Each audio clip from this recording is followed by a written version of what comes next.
What is going on, jerk faces? It's your boy Andy, and you're watching Nocturnal Transmissions, brought to you by the Circle of Jerks podcast. It's a conversation you could be having during the day, but having at night. Yes, happy election day, everybody. I hope you went to go out and vote. I voted, but I'm not going to tell you who I voted for, so screw off. Same. Alright, yeah, so we're back. We're, even though it is election day, it's not technically a holiday. It should be, in my opinion, but I'm not a dictator of the United States yet. But so until that time, we're just gonna have to deal. With me, as ever, co-piloting this thing with me is the homeboy Rob. Yo, what's going on?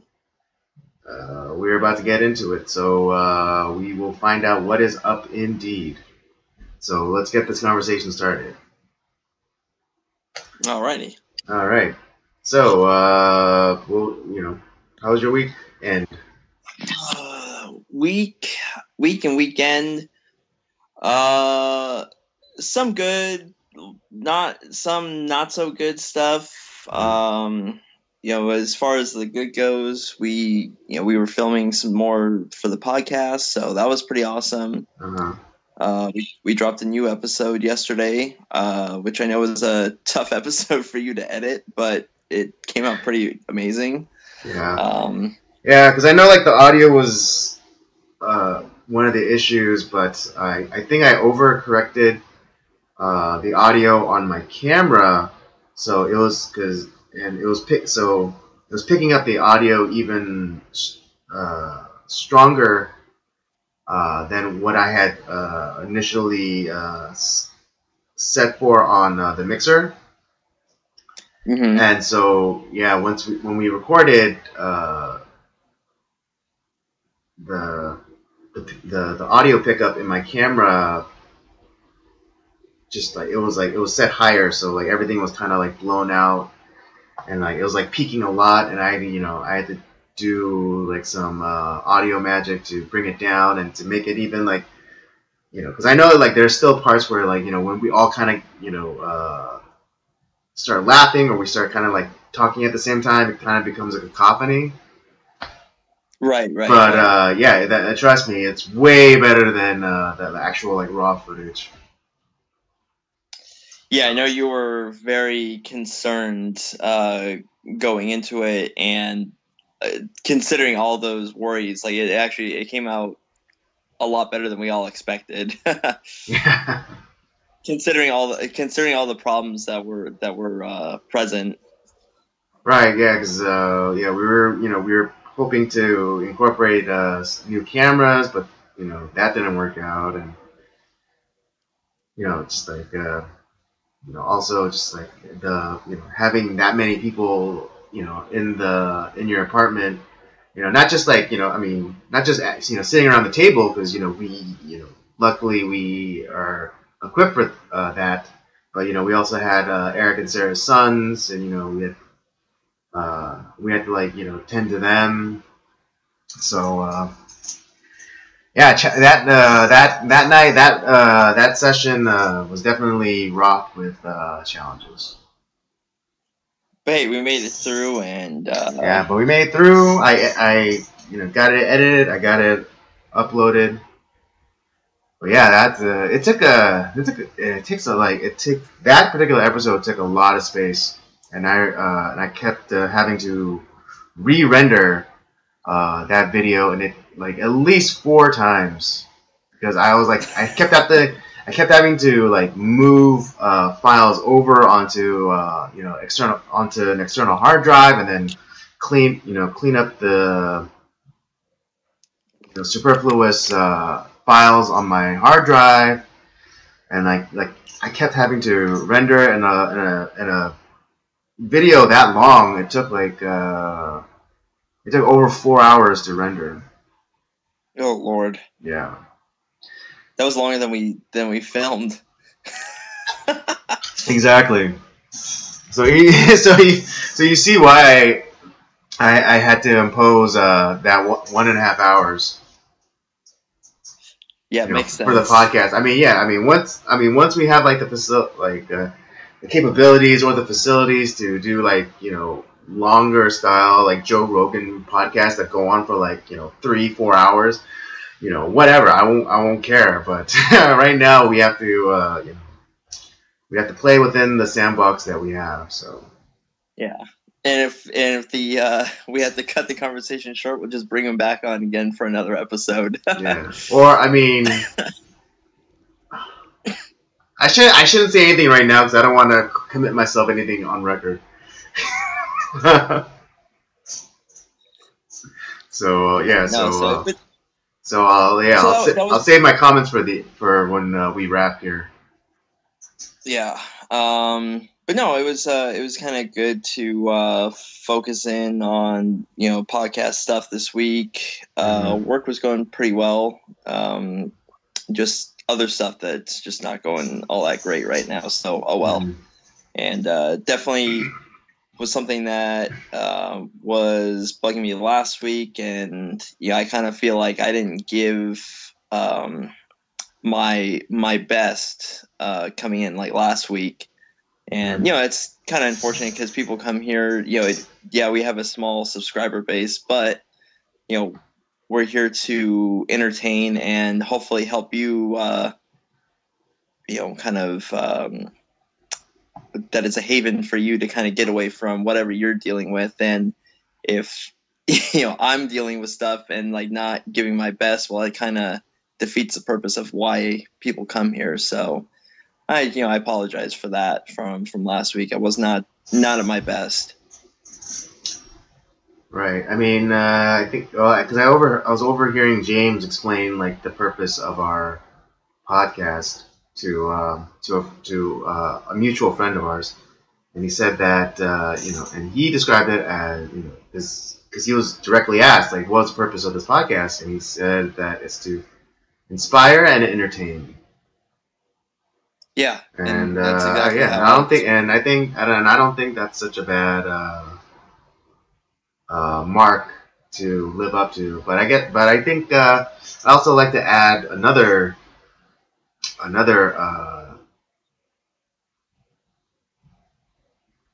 purpose, and that would be to challenge. That too. Yeah, I think we do that. Yeah, especially on this show because I think we espouse some pretty unpopular views. That's true. And so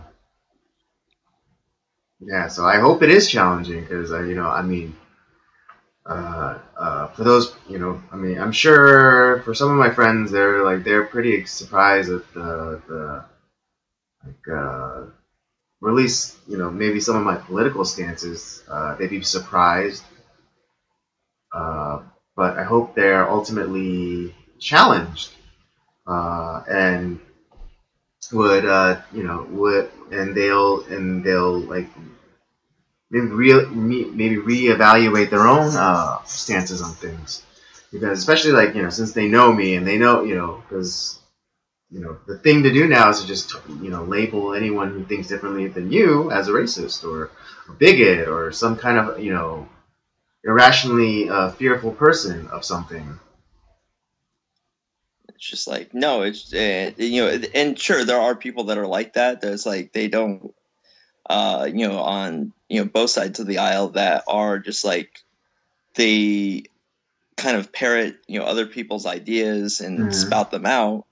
But I would say like what we do is that we actually look through these issues and think about them and think through them and kind of come to our own conclusions based off of thinking through them.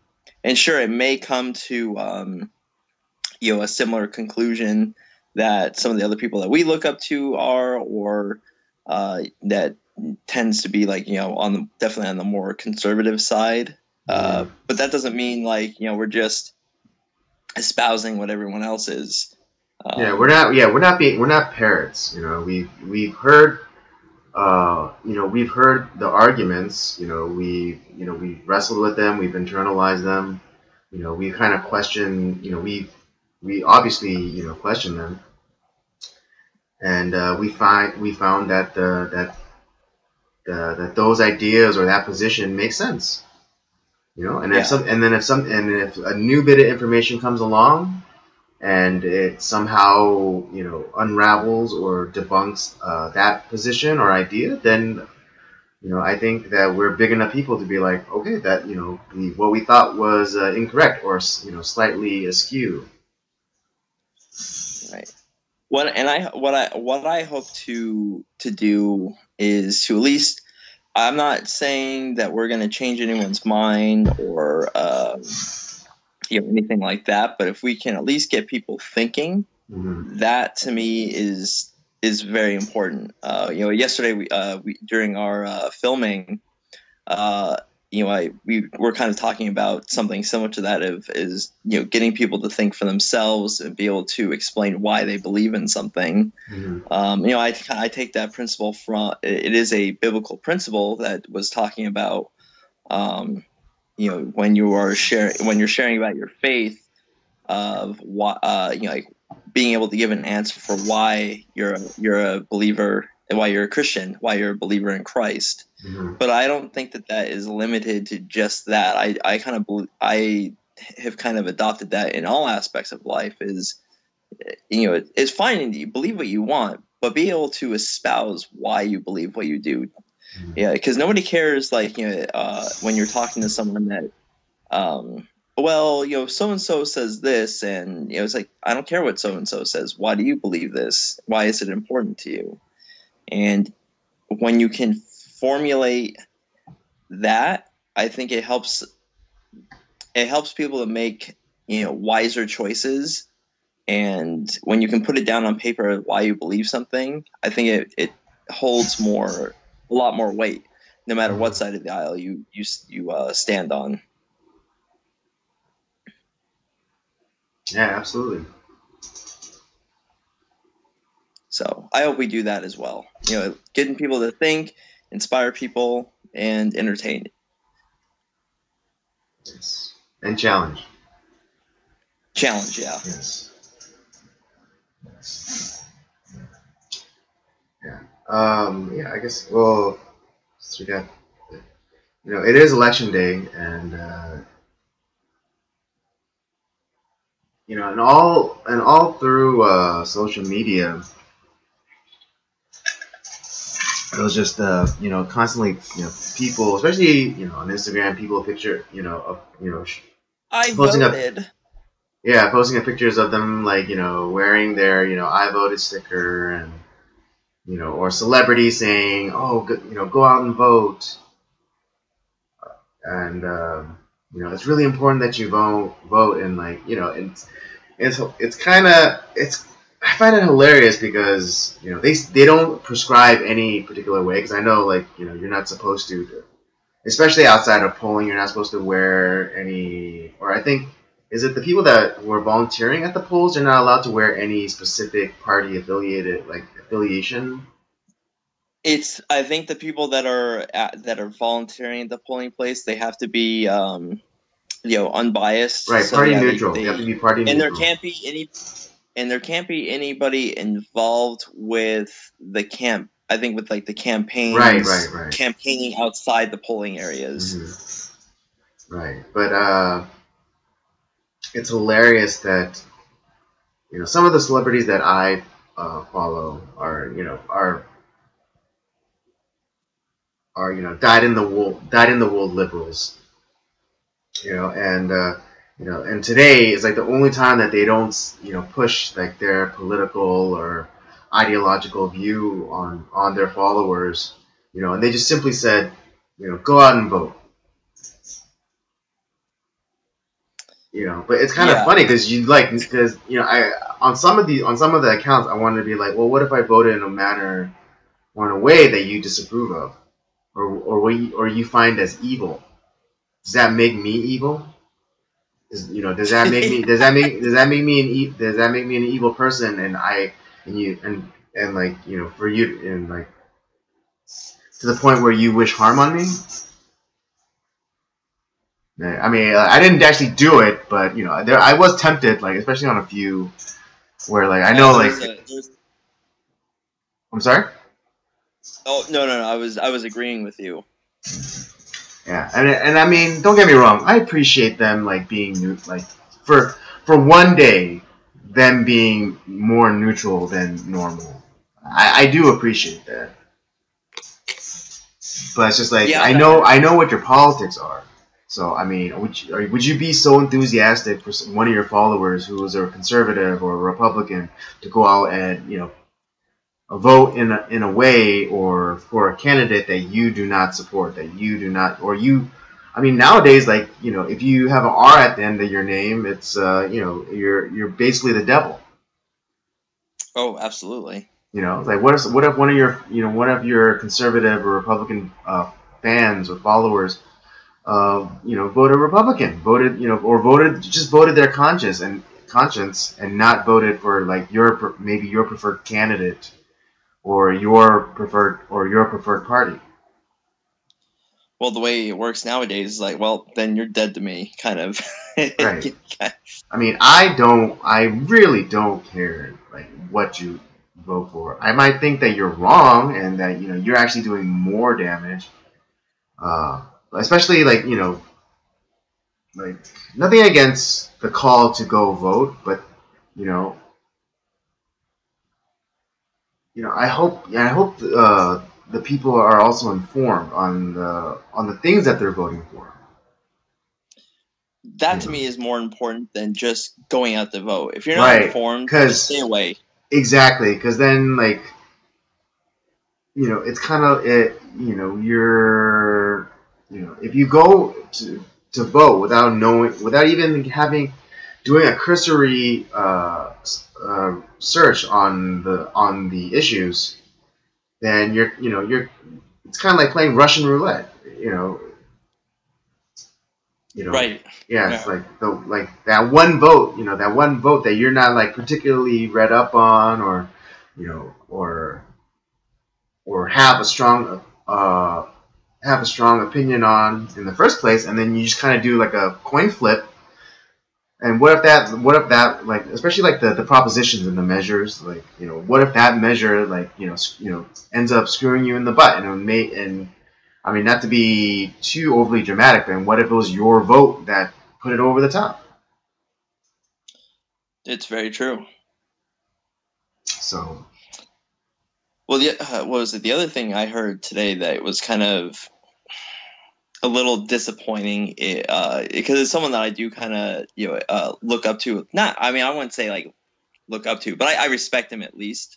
yeah. And it was a pastor friend of mine who kind of went on this, he was railing against like, because there's been a lot of talk about like we need to have, because there's a lot of election fraud. So people like, oh, we need to have like people having IDs and like having like being able to prove that they are who they say they are, and that they're citizens of the United States to be able to vote.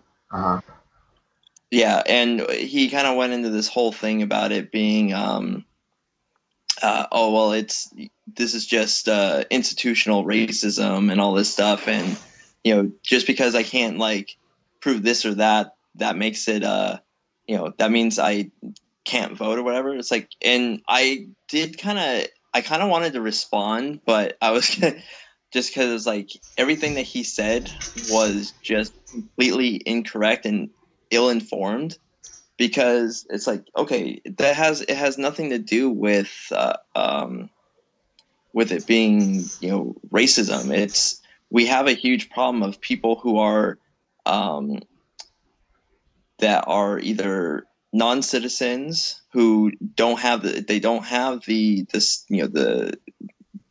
not able to vote in our elections. People who are, that's like asking like, oh, well, this person visited from another country for a couple weeks. You want to vote in our election? No, that's stupid. Go to any other country that have some type of election. That's not going to happen. Right. Yeah, that has some semblance of democracy. Like they laugh you out of the polling place, or they'd escort you out, with armed guard. Right. the other problem too is you get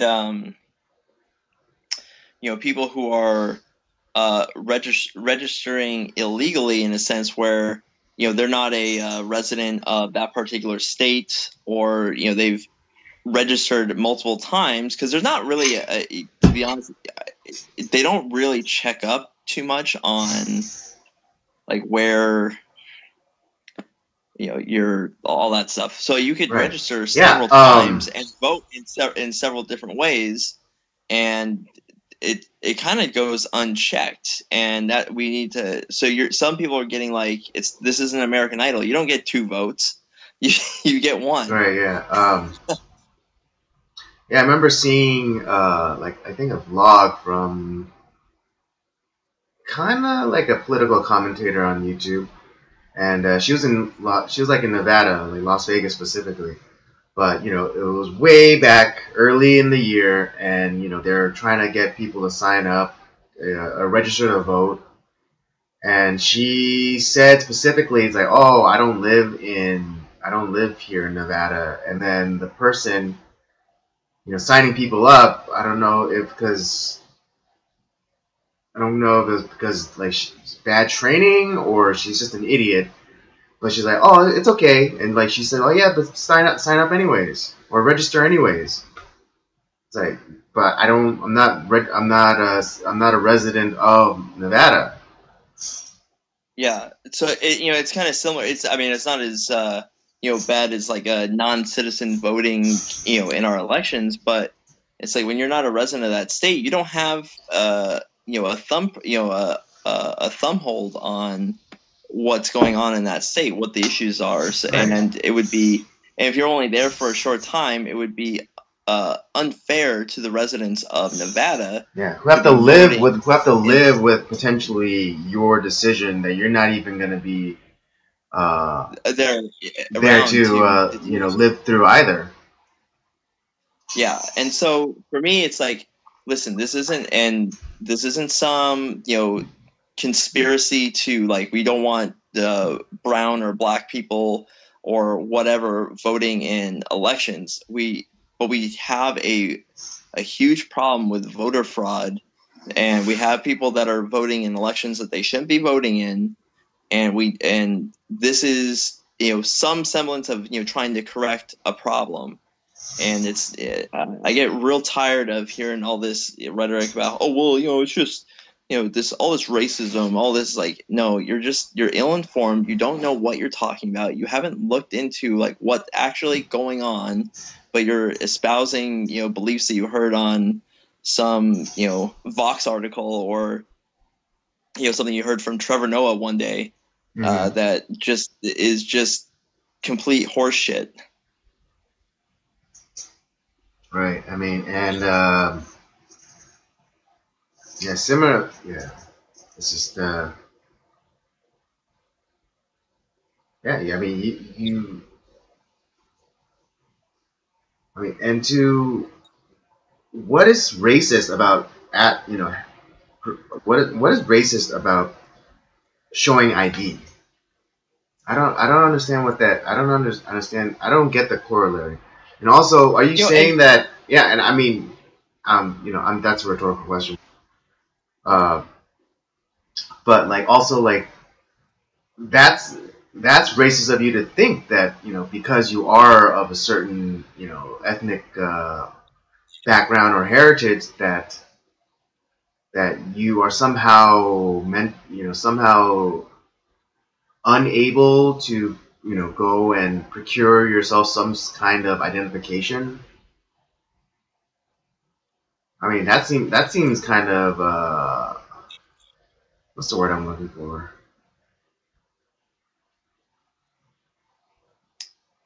Oh crap! I'm trying to blank too on the. I know what when you're kind of like that. When you're looking down on somebody, it starts with a D, I think. Denigrating. I think that term works. Yeah, I think that'll work for now. Yeah, that seems kind of denigrating to someone, and and kind of disrespectful to assume that someone is not intelligent enough to suss out how, to get a government government ID. And see, here's the other thing too, and this has also nothing to do with skin color. If you're a complete idiot where you don't like you forgot your ID, or don't carry your ID on you, or you just couldn't be bothered to to whether it be a driver's license or some other form of identification, you don't get to vote. I don't care what even if you are a citizen, you're an idiot. And they don't deserve to vote if they can't prove what it is they're they can't even do that simple task. Yeah, I mean, because if I went to Mexico and I tried to vote in one of their elections, I'm pretty sure they're gonna want to see some sort of proof that I'm a Mexican citizen, and even if I were to move to Mexico to live there, like, I wouldn't be able to participate in their process anyways, because Mexico has a very strict immigration and naturalization policy. Exactly. You have to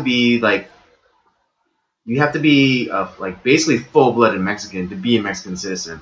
And the only time that they give a special dispensation or whatever is if and this is a quote from their I think their constitution or whatever. But it's you bring some significant cultural enrichment. Yeah, and it's just exactly. But we would never consider them being some sort of horrible racist. Yeah, exactly. Yeah, they have strict rules about who they allow to be a citizen, but we're not allowed to have any such rules to determine who becomes a citizen in our country. Seems a little off. To say the least. But yeah, I saw that today, and I was and I don't know. I feel like as someone as smart and intelligent as that guy is, and someone that I respect, just to hear the cacophony of that rant, I was just like, wow, it kind of surprised me quite a bit about hearing that. It's like that's not what's going on. Yeah, I mean, right now I'm pretty sure people are glued to their TVs or whatever to find out the results of the elections. And I mean, I don't blame them. I mean, honestly, this is kind of like my Super Bowl. I mean, not really. Yeah. I mean, not really, because I'm actually not even that political of a person. I'm just more of a culture guy. And I think, I think at some point I have, I have said this, but yeah, I'm more of a culture guy, but politics is bleeding into culture, and so and now it's like they're making it our problem. Yeah, it's making it's it's like that Robot Chicken sketch where they're they're talking about the lead up into World War I or World War II, and it was they did it they said it in a school, and then the Hitler kid had all these he annexed all these desks around him, and then yeah, and then the American kid's like, it's not my problem, it's not my problem, it's not my problem, and then all of a sudden the Japanese kid in the class comes and knocks a juice box off his desk, and he's like, now it's my problem. Yep. Yeah. And so I guess like yeah, so similar to that. I mean, I know it's kind of a goofy kind of analogy or metaphor, but yeah, it's like it's like I just want to be left alone. I just wanted to I just wanted to be able to watch movies and watch TV shows and kind of consume the literature of my day without having politics trying to beat me over the head with it. But they forced me to respond. Yeah, it's gotten to the point now too where it got too much like into the things that I liked and was affecting the things that I liked the most, and it's like, all right, enough is enough. I have to I got to stand up for these beliefs and get these people out of my out of the way. Yeah. That may never happen, but as long as I'm alive, I'm gonna fight for what I believe in. Well, that was kind of weird because it felt like I was in a time loop because recently, like a few left-leaning publications put out some pretty peculiar articles or videos. Do you know what they were? You know what they were about? I don't remember. You're gonna have to refresh my memory. I'm not. Okay. Well, maybe if you remind me, I can remember. Well, it's not the thing that we're gonna talk about, but this is something different.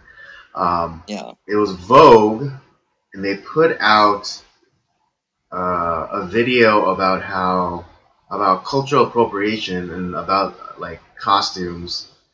Culture is not being costumes. And then I think again there was another Vogue. I think it was Vogue again. I can't remember 100%. But it was another video talking. No, it was NBC, and they put out this like article video about the gender pay gap. Okay. Yeah, and I was thinking to myself, did I go to sleep and wake up in 2006 or 2016? Because those are like the topics that were like really big like 2 years ago and have since been like debunked or completely neutralized. Right. Because like the gender pay gap. Okay. Because the gender pay gap has been debunked. Because it's the math that they did was like the 70 cents for a woman gets paid to every dollar a man gets paid. That's just the average of every man and every woman from CEO to janitor, and then just doing simple like subtraction. That's all it was. That's like the type of math that that the Straw Kid did. The what? That was kind of it's the similar type of math that the Straw Kid did. The kid that was trying to get straws banned in California. Oh, that's right. Yeah, because he didn't. Yeah, because what was it? He just went to the manufacturer of the straws and says, "Oh, how many straws are sold?" And then he took like that. But he didn't go to like the individual like companies that were buying the straws and ask them, "Oh, how many straws are you going through a month or whatever?" He just went to the manufacturer and said like, "Oh, we sell this many straws," and of course the company's gonna give him a huge number because they probably sell a huge amount of straws. And so he did like some. It was freaking fourth grade math. It was literally fourth grade math because he was a literal fourth grader. Yeah, well, that's kind of the type of math that the gender pay gap was, where it's like with the Straw Kid, like I give him a break because he is a kid, but what I don't give a break to is all these supposed news outlets that are just like, yep, yeah, that's right. Yeah, so they're like, yep, that math checks out. They didn't dig an ounce deeper than that. They're just like, yeah, this fourth grader figured out, like, what? This fourth grader figured it out. So we have to believe the children. It's time to believe the children. But that to me was the gender pay gap myth. It was just a bunch of loose math that they with data that they compiled. Yeah, I mean, literally what I described it. Literally what I described it as is that they just took the average of every man and every man working. I mean, every man and every woman working, from CEO to janitor, to like the average from both sexes, and they just did simple subtraction. That's all they did. They didn't take into account like amount of hours worked, education, experience level, position, all those little variables that you want to tend to control for. And then when they actually did control for all those variables, they found that the pay gap actually shrinks down to like 0 or like even like 1%. 1%. Yeah. And then also nowadays. And if that was true, companies would be all women. It wouldn't be, no men would be hired. Exactly. Yeah. I mean, because it was so funny because there was that video like back then that I think it was Kristen Bell. She put out and in her own video she debunks the premise because she was saying like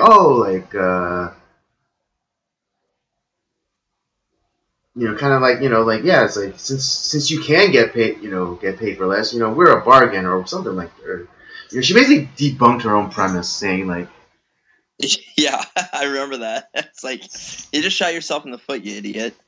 Yeah, she's like, since you can get away with paying less, women less from less money, then that it's basically just disproving your position. Exactly. It's just like I was just like, are you serious? You just debunked yourself. Yeah. Yeah, because if a company could get away with and people, please listen to my words. If a company could get away with paying women less, why wouldn't they just hire all women? All women. Exactly. And just and save a little extra cheddar for themselves.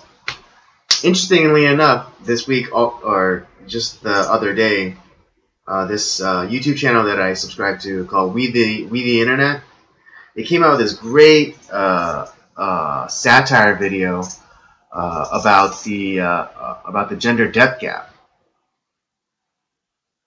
Oh, I hadn't seen that. It's pretty hilarious, because it's talking about that 97% of all workplace deaths are men. And as I said, well, when are we gonna close that gap? So maybe maybe it's time for women to step in because maybe we won't be so careless or clumsy. Maybe it's our time to go and wash windows on top of freaking skyscrapers or work in foundries and and handle molten steel. I mean, at first I was starting to get a little bit upset because I didn't quite get the sarcasm, but then once I was like, oh, okay, they're being sarcastic. Because they're kind of I'll have to check that out. Yeah, it's really funny. But I mean, because they talk about the pay gap, but what about the death gap? So when are we gonna have parity with that? Yeah, that's never gonna happen. Well, that doesn't matter because it's all about getting all the good stuff and not dealing with the other consequences of those. Of course it is. Of course it is. That's why feminism is a sham. It really is. It's not good for women either. That's what I'm saying. It's not good for women either. Because it wasn't as though they were it wasn't though they were advocating for both sides. It wasn't like saying oh, be a mother or go on and be a career woman, whatever, or be a housewife or be a CEO. It wasn't that. It was just be a CEO. That's be be a high paid executive, work like 80 hours a week, have no time for your family or children, and die a shriveled up old hag. Yeah. Well, it's because the other part of it too is that you have and it's not all women, but you have these particular women who it's like they so desperately want to. They don't believe in themselves. They don't like women. They want to be men, and it's like, well, you're pretty much you know kind of denigrating your own like gender to attain something that is gonna ultimately like maybe for some people it brings some sort of purpose, but for the most part you're just making a lot of people like go a direction where it's going to make them unhappy in the end. I know, right? I mean, it's like women. Why do you want equality when you're already superior? All right. I mean, you make human beings. You make that's a superpower. You know, Yeah. and you also you also get to raise a child. You get to influence a life. That's way better than sitting behind a desk crunching numbers for some billionaire who doesn't even know your name. Right. But You know. it's funny because it's not just women either. It's what that does is you are getting women who are being kind of pushed in a direction to make decisions that they don't really want to make that ultimately don't make them very happy. Mm-hmm. But the same thing is happening to men too, where they're now forced to make decisions where they're compromising and not doing the things that bring them a sense of purpose or happiness either. And so now everyone's just going to be depressed and sad and want to just end up killing themselves. Well, yeah, because I mean, men they need a purpose. They need They need a goal to attain. What the heck was that? Oh, I heard there was like this weird screeching noise. Not from my end. Not on your end? Okay. I don't know. Maybe gremlins in my computer. But what was I saying? Yeah, no, but men, they need tasks. Men need tasks. They need to fulfill those tasks, and they need to we're very task and results oriented, and so Right. if you take that away from us, then we're like we're like that that annoying dog that just keeps on barking, or. But also, like, if because it's now coming to that point where like men are making less money than women. Yeah. And no woman wants to date or wants to be with a man that makes less than her. True. It's just not a turn on. It's like, oh, it's like this woman that works at like a fancy office in a high rise, whatever, and then what, she's supposed to go and like get with a janitor.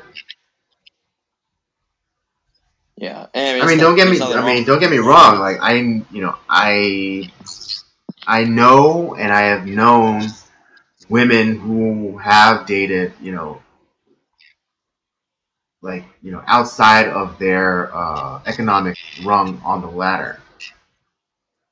Mm-hmm. But I'm just saying. But again, I'm just saying that it's not common, and a lot of women don't even want that. They want they want to be with a man that they know can provide. Right.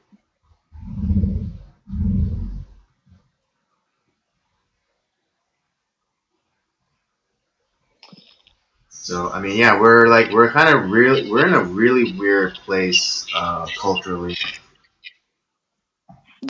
A lot of things. Well, a lot of things like to me, purpose, whether it be man or woman, is very important. It's what drives people, and we're getting to a point where you everything everything is getting very confused, and people are choosing things that are eliminating purpose for themselves, and it's making a lot of people very unhappy. And that, I think this is also, we've talked several weeks ago about how it's not just about one. There's not just one factor. If we just fix this one thing, it's all puppy dogs and rainbows. And this goes in, we've keep hearing about all this, mental health and all this other, emotional crisis. And it's like, well, here's one of the factors is we have a world that is trying to confuse and kind of, in a sense, it kind of eliminates purpose out of people.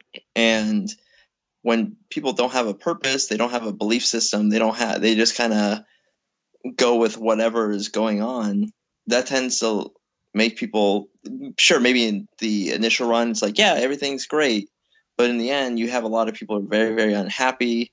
So they turn to something that, makes them feel good, like whether it's, sex, drugs, booze, and they lean on those things, or they, you name it, or just something that, I need some pill to numb the pain or whatever.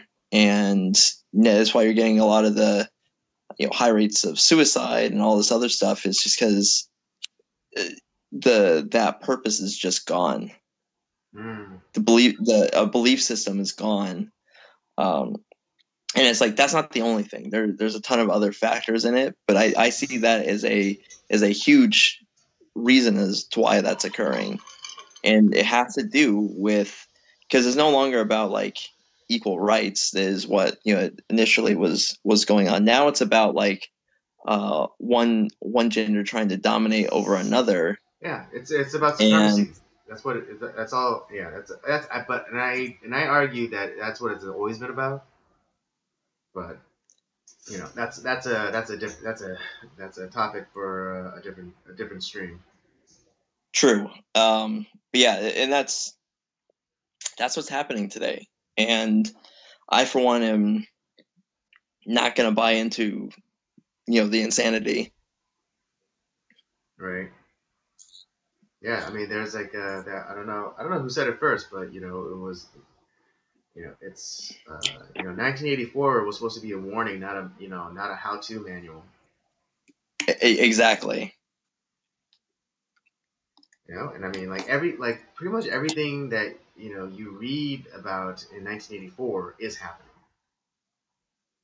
Like the memory holes, which I think is best represented by the 24-hour news cycle, where it just comes and it goes. Yep.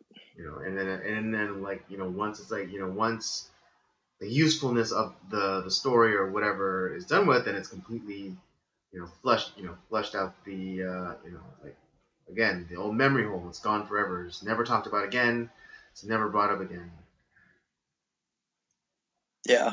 I mean, it's like, when's the last time anyone's heard, anyone on the news networks uttered the name Christine Blasey Ford?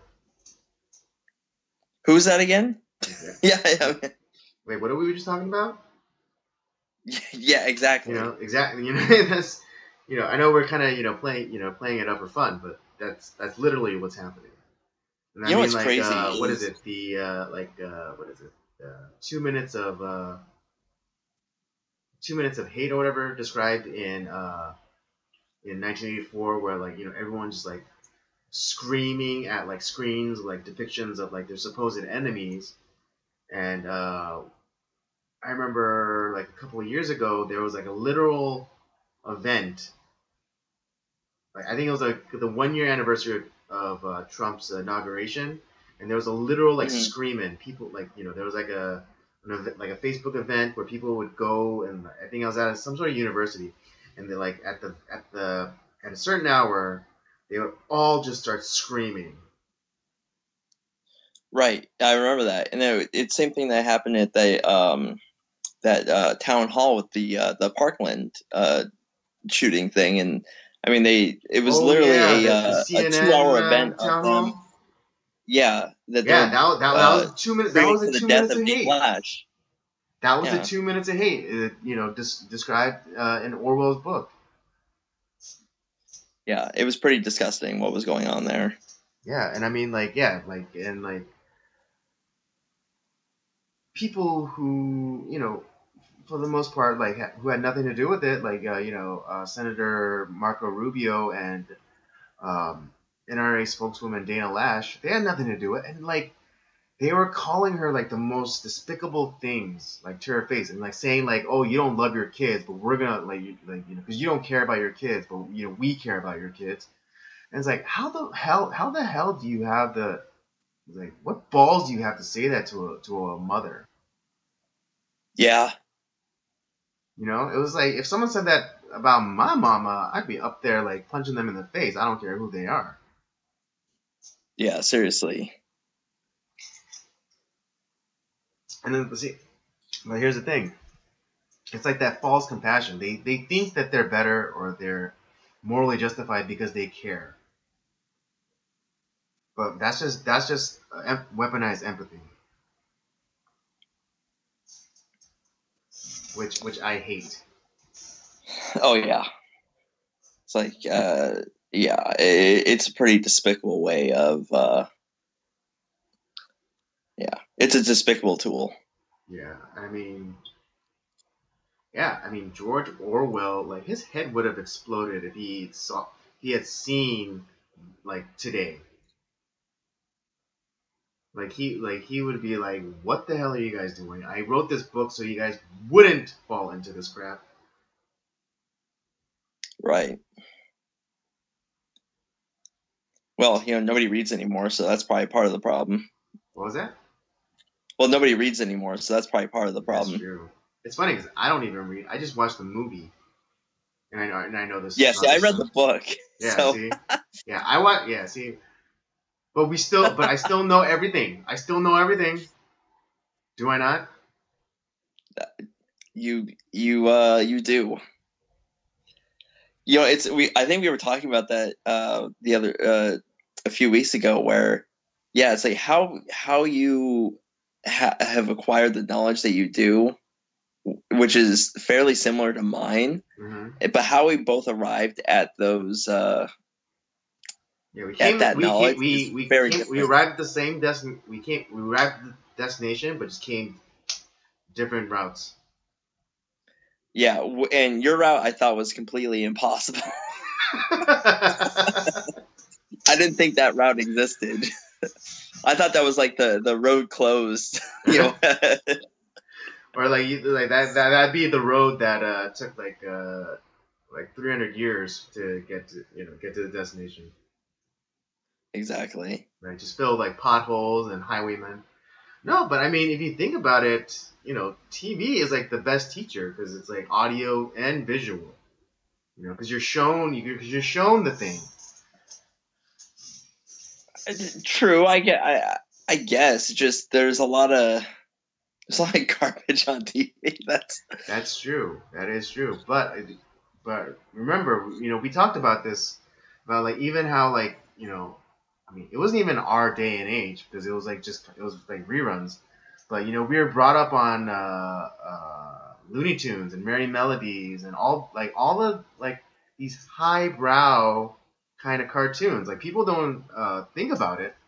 They don't read too much into it. But if you think about it, there are a lot of good classical references within cartoons. I mean, right. just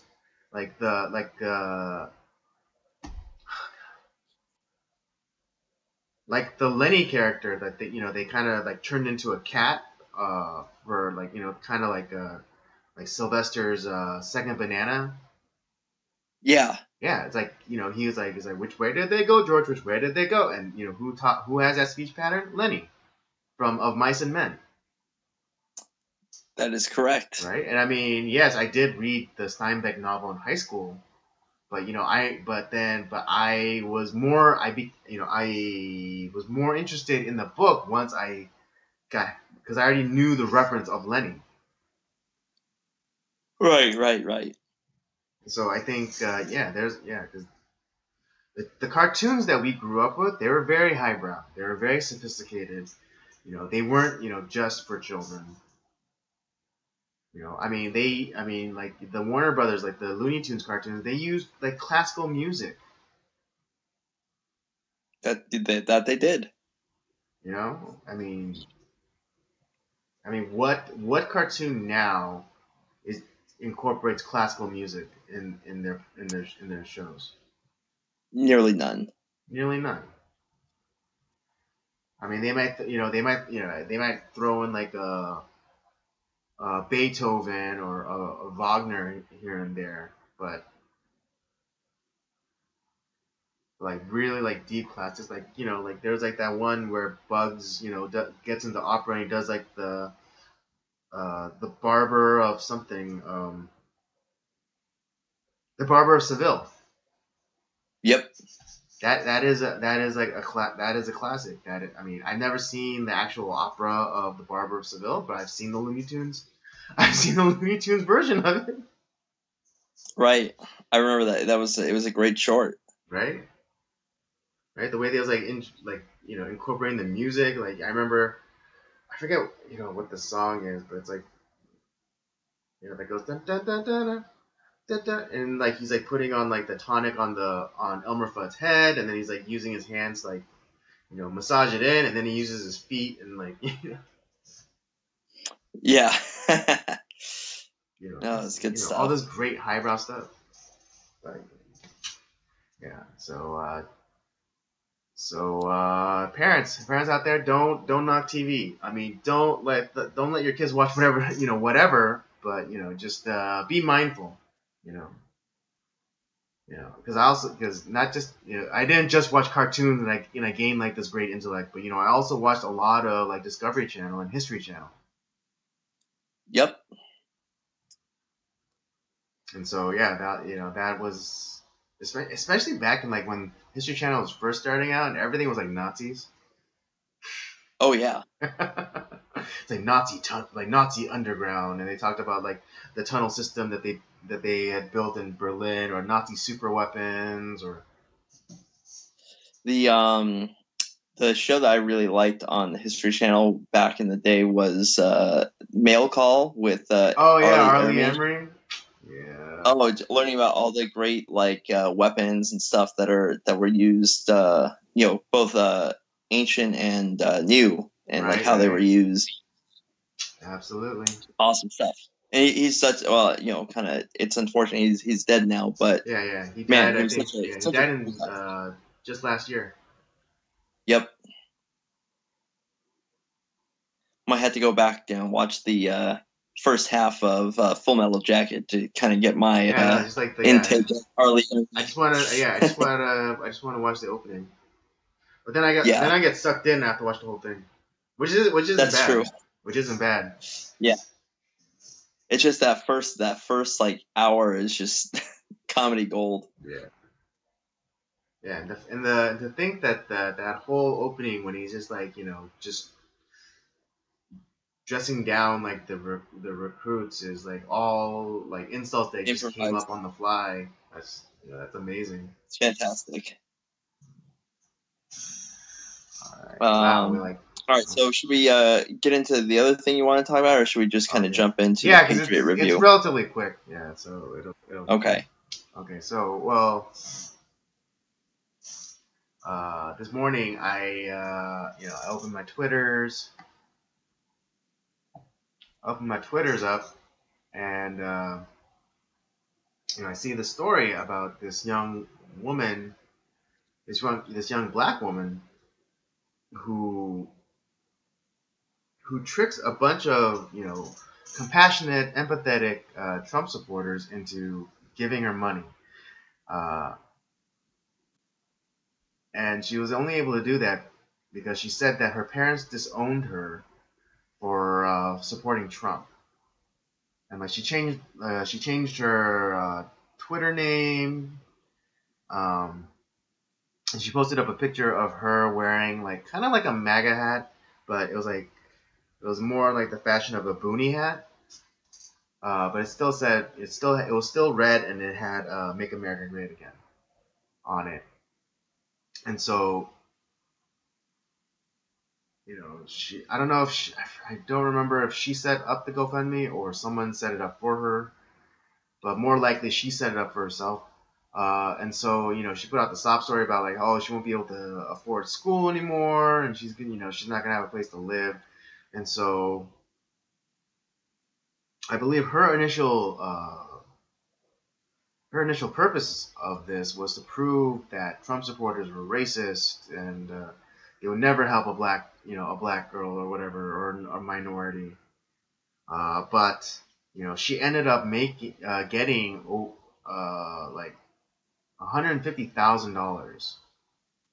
Jesus Christ. Yeah, and like to the point where she was able, like she said that she'd be able to afford like 17, like she'd be able to pay for school, but then also get 17 of the latest iPhones. And for some reason, people on the left were applauding this and calling this a win. For some reason. And Yeah. I just look at this and I'm just thinking, you fucking bitch. You fucking bitch. You again used empathy and compassion as a weapon against your supposed enemy, and you disprove the thesis, that Trump supporters Right. are racist. That was the thesis of her like supposed like experiment, and the and she ended up disproving her thesis. Right. And in the process ended up preying upon kind and compassionate people who felt bad enough and compelled enough to Yeah, donate money to her. exactly. And not just like a little money, a lot of money. Yeah. It wasn't like it was a just lot of money. like $500. I mean, even $500 is a lot of money. But yeah, this is $150,000. $150,000. That's like a Navigator and maybe an Accord. To me, there's a special place in hell for people like that. Oh well, absolutely, absolutely, absolutely. And I'm in. Yeah, it's just like people. I think people like commenting like on the Twitter thread, which is like like applauding her. It's like, yeah, way to go, show those racist idiots. It's like, how are they racist? They donated to you a young black woman. You just disproved your premise that Yeah. that Trump supporters and maybe at large conservatives are racist. You just disproved your premise.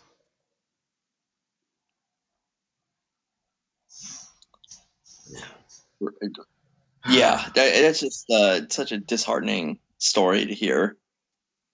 It truly is. And I mean, do you have anything to add or? I just what what can I add with something as horrible as that? It's just, oh man. I mean, this is kind of the stuff that we're talking about, where we're breeding this kind of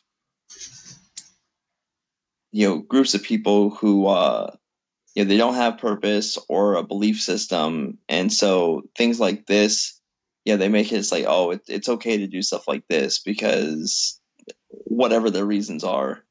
Right. And And really, it's just there's always been like, I'm sorry. I mean, there's always been like scammers and people um who kind of like prey upon good people, but at the same time, it's like, there used to be some sort of semblance of decency and kind of people sticking to their word, but that day is long gone. I mean, because things like this, things are like like only people that look like me I can trust. All that is doing is sowing disharmony, and paranoia and distrust. That's all it's doing. I mean, because Right. you know, if we share a common language, we share common values or culture, then who's to say that you can't trust someone?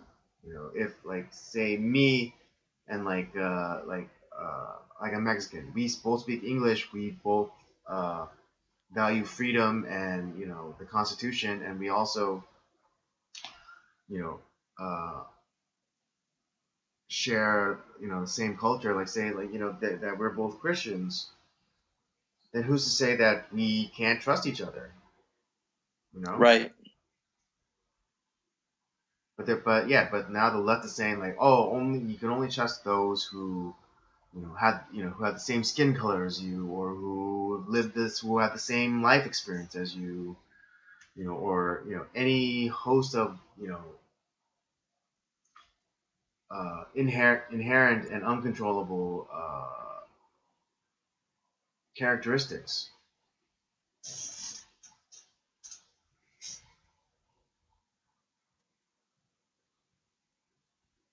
Yeah. Yeah, I'm just, I don't know. It's, I'm,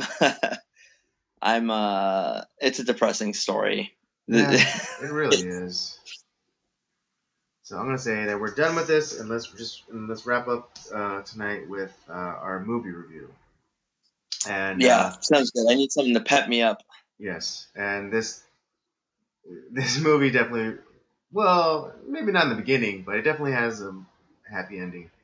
For those of you who joined us for last month's theme, we decided to do another theme for November, and no, it's not hokey, uh,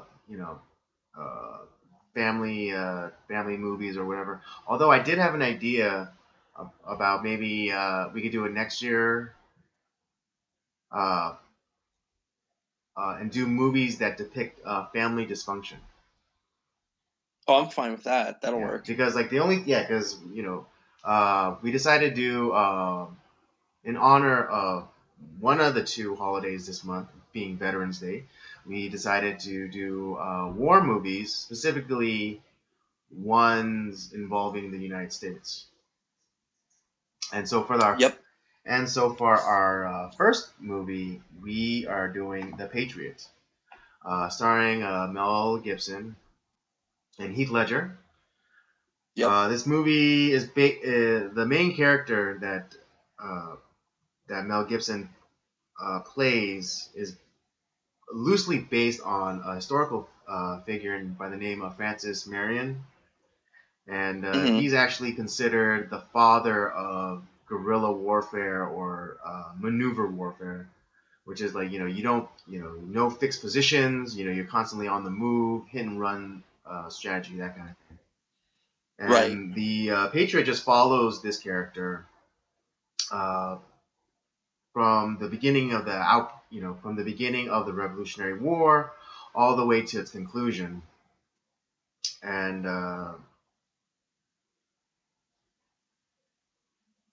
it's a really well done made movie. I think the art direction to start off, I think the art direction was fantastic. You know, and just everything, like the lighting and everything, just made it perfect. Like I really felt like I was back in the 18th century, and they really, the movie definitely uh, had a realism to it. Yeah, I would agree with that.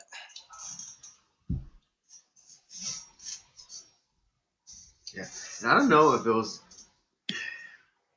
if it's required. Well, back then when Mel Gibson was still hot shit, I was wondering if like he had he got it to be put in his contract that his characters had to be men of faith. Because if you think about it, his character of William Wallace, he portrayed him as a man of faith. This Benjamin Martin character, he was portrayed as a man of faith. The colonel in We Were Soldiers was a man of faith, or like a Catholic. Right.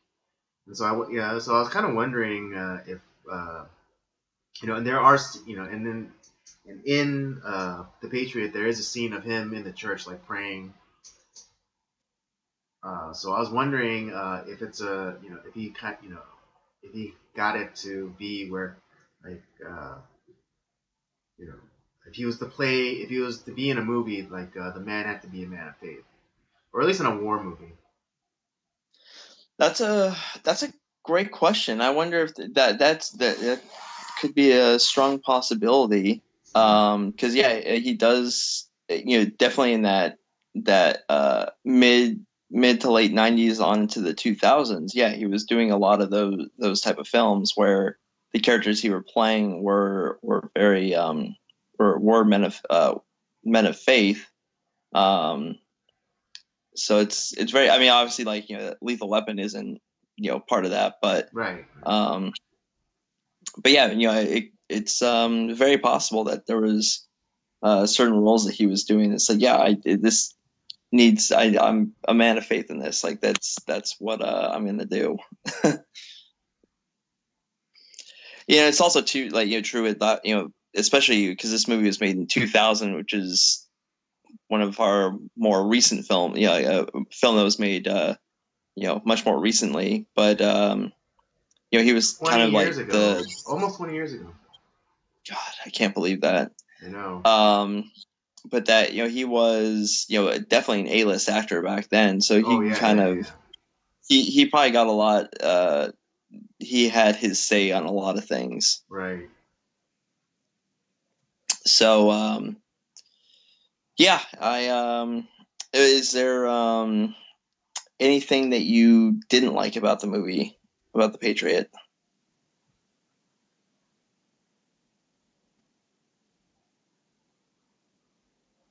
I mean, I can't say that I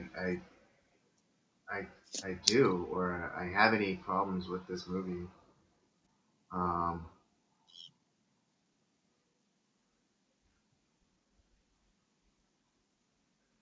yeah, I mean, I think this was a very satisfying movie. I can't say that I was disappointed with anybody's performances per se. Right. From like even like the supporting actors. I thought it was they were pretty dang good. I mean, Tom Wilkinson as General Cornwallis, or Jason Isaacs as Colonel Tavington. Like he was so good. Like I like really like hated his guts. Yep, me too.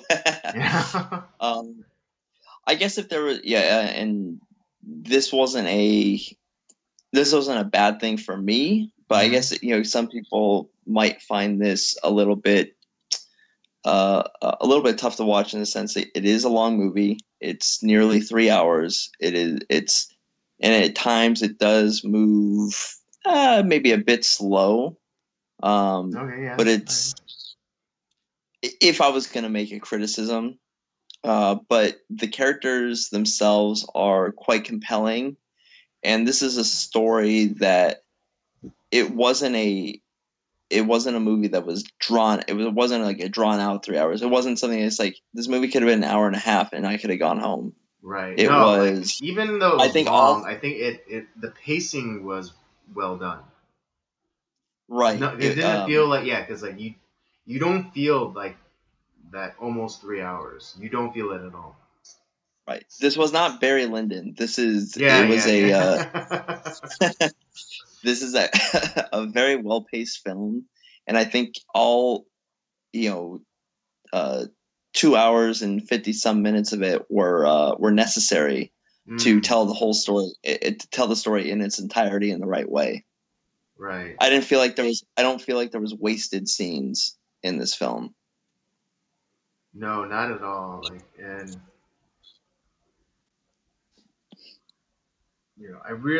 I have to say, I really enjoyed Mel Gibson's performance as kind of like the kind of tortured,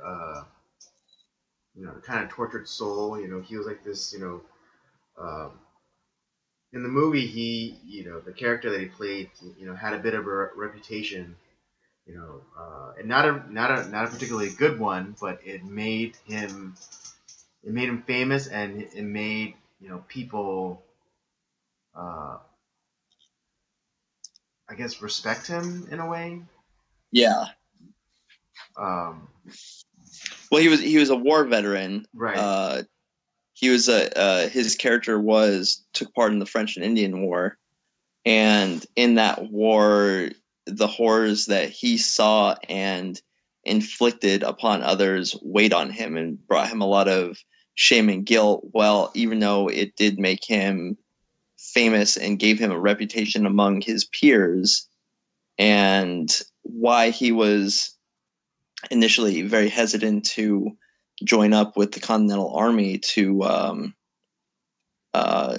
go against the British. He just I don't want to deal with war anymore. right, yeah, Whereas he never really shared what his issues were, and because of that, his sons had that same fire that he used to have as a younger person, and they right. wanted to go fight and rebelled against Mel Gibson's character, and that led to events that caused Mel Gibson to get involved in the conflict.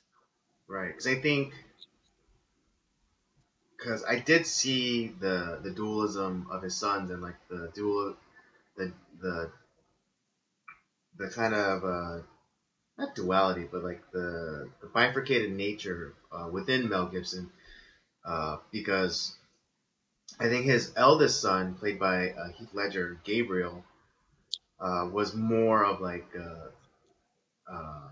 that the passionate side of him, you know, Right. and his other son, Thomas, I forget who the actor is, but Thomas is more of uh, the the duty aspect of Benjamin Martin's character, where it's like he's a dutiful soldier who he wants to go and serve and do his duty, and Right. Right. you kind of see that when you see Thomas go in and kind of sneak into his dad's room and then opens his trunk and he finds his old army uniform and then puts it on. Because I mean, it's foreshadowed like crazy, but but Thomas is always playing with these Toy soldiers. toy soldiers, and you could see that he desperately wants to be a soldier, and I Right. think but not that he knows what his father's done, but he wants to be a soldier like his father was a soldier. Right. And so I think that kind of that dual part of him within Benjamin Martin, the character, was seen within his sons. Yeah. So that was so you had the character elements that were really compelling.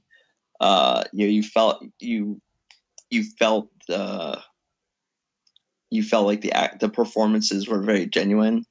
Like you said, like the quote unquote bad guys, like they made you hate them. Right. But it wasn't it wasn't some cartoonish villain. Like they were just they had their reasonings too. But it's like, oh man, I just hate this guy. I can't wait for him to die. Right. Because even Jason Isaacs' character, Colonel Tavington, he was like this kind of brutal kind of like dickhead. He didn't take prisoners. He burned down houses. He killed livestock. He Yeah. was basic. He basically, He broke all the yeah, engagements of he war. broke all the rules of He was not a engagement. gentleman. Yeah, he wasn't a Right. gentleman. And But even his peers didn't like him for that. right. But but then you find out that he does this because even though he's from this well-to-do family, his father spent all their money, and so he has to Right. he has to regain his family's reputation, or he has to get some semblance of fame or honor uh, back for himself through his military career. Right. So, if he feels that if he doesn't have victory, like he can't but he does it to regain that fear and respect that his family once had. So it wasn't like a complete, he wasn't just evil for the sake of evil. Yeah, It he was, wasn't just he like felt like this, this is yeah, his way cartoon, to, like, mustache twirling bad guy who was like, this someone who was born with a silver spoon in their mouth and they just like have no empathy. But right, he has very relatable motivations. right. And yeah, so it's like I loved all the acting performances. The soundtrack was fantastic in Oh the yeah, it's by Patriot. John Williams. Yep, exactly. And yeah, I don't really have anything really bad to say about the film. Mm-hmm. Um, like I said, just uh, if you're gonna watch Patriot, which you all should,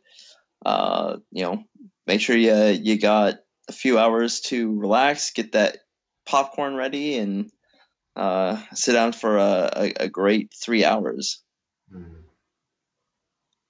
And I liked how the obviously it's a historical fiction. It's set within kind of the um, it went through the course of the Revolutionary War, and it also had a kind of a very pro-American message, but it wasn't a hokey message either.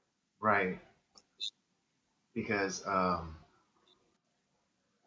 yeah, because there was like there was constant, and I think it was really smart of them to put this in, but like moments where like it kind of there was moments where where the soldiers their resolve was tested. Right, One being like them being captured by a British ambush, and then the next the British Army finding out who they were and like targeting their families. right, That was another one, and like and so there was a they. I'm so glad that they put in those moments where like it tested like the resolve of the soldiers, because it's a very real thing. It's a because these men, they were militia. They weren't regular army. They were volunteers. Um, so these men like they're really risking something by joining up. right. It's and any one of those things that tested their resolve, it could have been like, well, you know what, this is stupid, but it's like this is just too much. I can't handle it. But I think they all realized that something more important was at hand, and to have a real chance at liberty and freedom like they had never thought about before, um, was too compelling to give up. Right. I mean, yes, there were some deserters. But I think a great scene was it was after that furlough that Benjamin Martin gave to his men to go take care of their families and make arrangements or Right. whatever. And then they come back, and then like one of the guys is already there, and they ask him, it's like, "Oh, anyone else been by?" It's like, "Oh, well, one guy was here. Uh, he looked around, but he didn't stay long." And it's like, "Oh, okay." And so they kind of like sit around the fire, and then all of a sudden, like you see these lanterns, uh,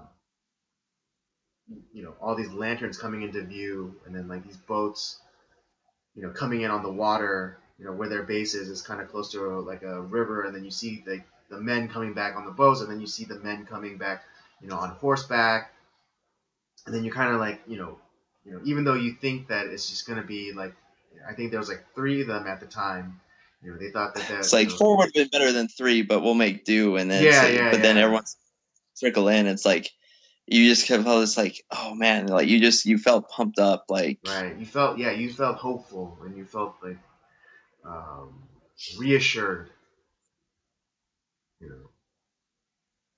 And I think, I mean, they kind of added it in there because I think they had to, but like the whole race relation thing where, where one of the soldiers is a black man, or like he was a slave, and he was signed over to the militia by his former master, and Yeah. then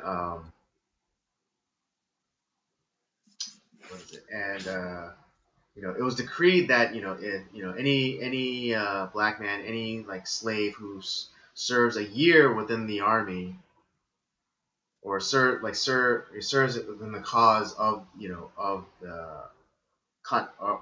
this budding nation, and they would be granted Mm. freedom. Yeah. And so, like, one of the guys, he was kind of like, your textbook racist. That okay. Yeah. That would probably be the one hokey moment if there ever was one Right. But in the then, film. during the ambush, the black guy saves, the racist guy, and then, they become friends at the end. Right. Yeah. They respect one another. Yeah. But I think it was done in a slightly smarter way, because, like in the final battle, like they're standing shoulder to shoulder, and then it's like, oh, it's October now. It's like it's been more than 12 months. You're free. What are you doing here? And then, So now I'm fighting for myself. yeah, now it's like, but I'm here. Like, now I'm here for me. And then, so it's like, and so like they, he, they have like this respect for each other, and it's like, yeah, I'm honored to have you here with us. Yeah. But yeah, overall, I like the movie. I like the message it had. It was great. Like you said, great art direction, great soundtrack, good acting. It's if you're looking for a good Revolutionary War film, this is the one. Right. Again, not 100% accurate, but No. getting that sense of like the brutality and grittiness of like the old school way of doing war. This is the movie for you. Exactly, and they weren't going for 100% accuracy. Right. Obviously, I think they were going more for the spirit of what men were fighting for back then. Exactly right. And that they captured 100%. Mm-hmm. Yeah. Although, like kind of one kind of hokey, like saccharine moment that people might call upon, but I absolutely love, is that scene when uh, you know Mel Gibson's character Benjamin Martin, he's about to go. It's at the end of that 1 week furlough that he gave to his men, and then he went to go see his family. And he was about to leave, and like his youngest daughter, like for some reason, like didn't speak. But then, like, it was revealed sometime before that she was speaking now. And so, like, he's like saying goodbye to her, and he's just like wanting her to say, like, oh, just to speak to Anything. him, right? And she doesn't, because she holds this animus towards him, because he's like gone for so long. Right. And so, like, she like stubbornly like doesn't say anything, and you could see, like, in his face, that he just wants to hear one word from his daughter. And so, but then she does, but she doesn't. And then so he's about, so he gets on his horse and starts his way back to the war, and then it just like finally she breaks down, like just like cries out, Papa, and like Yeah. I guess that could be considered a hokey moment, but it was a touching moment at the same time. I'm gonna be real. It gets me every single time. Because it's like, and like she runs after him, and then she just jumps into his arms, and it's like, I'll say whatever you want, just stay, just don't go, stay, and just like, oh, good, right here, just right here, Yeah, and especially with all the anguish that he's dealt with, his Right. wife's dead, his son was killed by the British. Yeah. And it's just like, you need to have his daughter, who had been silent for so long, finally speak to him was such a that touched him that gave him the resolve to continue on. Right. Yeah. Oh man. Just every single time. Where I think it also, well, not that he, not that that's not what he was going for, but I think it gave him the, it's like, I have to make it back, for her. Right. Yeah. And yeah, so yeah. So that's what he was Because he fighting. makes a promise with her. It's like, oh, I'll be back. I promise. And so like, Yeah. Yeah, it's just like one of those things where it's like, oh, I have to come back and I have to hear my daughter speak. And so it gives him that, it gives him just another reason to, make it back to her. Which is again just so touching. And I know it could seem a little hokey or hallmarky, but Hey, you know what? Every once in a while, you need those moments. Yeah. I mean, I remember there was a time that I would just go on YouTube and watch those compilation videos of, the servicemen coming back home and like surprising their kids, and like the kids just like, breaking down and bawling their eyes out. Yeah. It just gets me every time, man. You softy. I know. I'm just a big softy. So, what's your rating for the Patriot?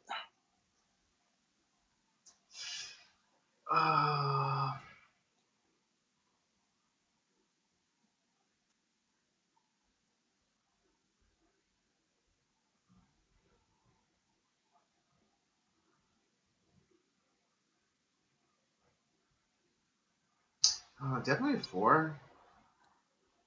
On a good day, I might say a 5, but that has to be like a very special occasion. But definitely a 4. That's where I was gonna go with it too. 4. For all the reasons that we talked about. Mm-hmm.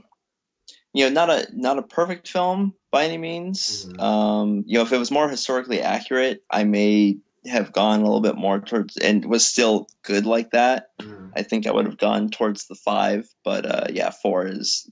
I got to go with a 4-star myself. Yeah, I mean, great movie. Yeah, because I think what we might have problems with, I think those are more like nitpicks than actual like full blown criticisms. Exactly. This is not a film that I have like a ton of like, there's not like glaring plot holes or just characters that's like, oh my god, just go away. Where the acting is terrible. It's like little things here and there, and that's because we're looking for that that perfect movie but yeah, no, I had to say, yeah, I give it 4 stars. I think that's an appropriate rating. I mean, if I was to mention one mistake, and this is again just another like kind of nitpick as opposed to criticism, there's a scene like at the party, just and the ship explodes. Because Benjamin Martin and his gang of rebels go and like set the set this ship to explode, and there's a shot of Jason Isaac as Colonel Tabington taking just chugging back his like martini or whatever, and then he supposedly throws the glass down, but you could totally tell that was like they didn't sync up the audio very well. They did not. No, they did not. And so, but that's just a nitpick. Yep. And my camera just went out. Uh-oh. Oh, there it is. Okay, so yes, for the Patriot, we both give it a 4. It's a really well done movie. It's one of my favorite Mel Gibson films. Actually, yeah. I mean, outside of the Lethal Weapon series. Yeah. I'll have to say that this Patriot is my favorite Mel Gibson movie. Braveheart is up there too. Yeah.